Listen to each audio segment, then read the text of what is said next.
Doutor Luiz, eu pergunto, o histórico do senador Tasso, na minha opinião, acredito que também da do doutor Ricardo Rocha e da maioria da população do Ceará, é um passado irretocável, na sua maioria.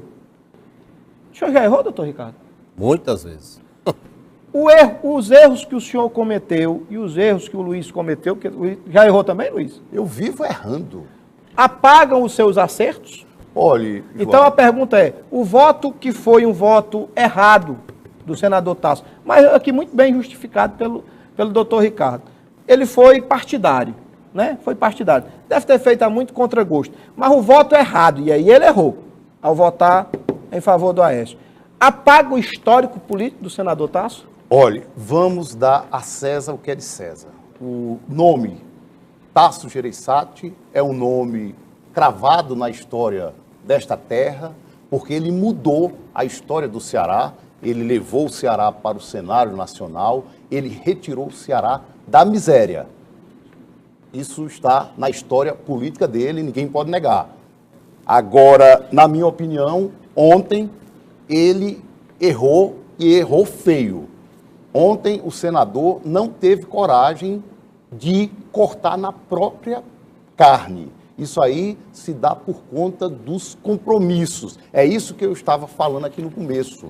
Nós temos que lutar para combater a corrupção nesse país. Nós temos que lutar contra o mal político. Nós temos que lutar contra o crime do colarinho branco. O povo não aguenta mais. Então, para mim, respeito o senador, como respeito muitos políticos e critico outros, e não quero nem falar o nome de outros aqui, mas o senador Tasso Gereissati não poderia ter votado como votou. É a minha opinião. Eu posso estar errado, mas acredito que quem errou foi ele. Eu teria votado pela punição do senador.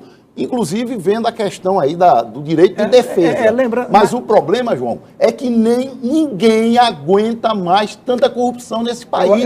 Ou seja, eu vi até um questionamento com relação ao caso do senador, porque no processo do senador Delcídio, ele inclusive votou diferente, votou pela punição. E quando é o senador Aécio, porque é do partido dele, porque foi presidente, ele vota a favor, então é complicado. Eu teci críticas pesadas, continuo dizendo que o senador errou, mas sou obrigado a reconhecer que o erro que ele cometeu na votação, logicamente, como os que eu cometo hoje, não apagam os meus acertos passados, né? Não maculam a política honrada, a política séria que o senador desenvolveu no estado do Ceará. Mas infelizmente prova que as conveniências e as maracutaias estão aí presentes e no momento de expectativa do povo que quer seguir uma linha de coerência, de punição, para se acabar com esta maléfica corrupção, a gente se depara com uma situação dessa envolvendo o nome do Tasso. Eu vou fazer aqui um Porque, inclusive, é bom que se diga que há um mês o Tasso declarou, ou alguém declarou, eu vi inclusive aqui na bancada, que ele seria candidato ao governo do Ceará novamente. Será que hoje ele teria o mesmo apoio de ser candidato novamente ao governador do Ceará? Eu não acredito que o voto dele tenha desmanchado o passado político dele a ponto de ele não poder ser candidato ao governo. Acho até que ele não é.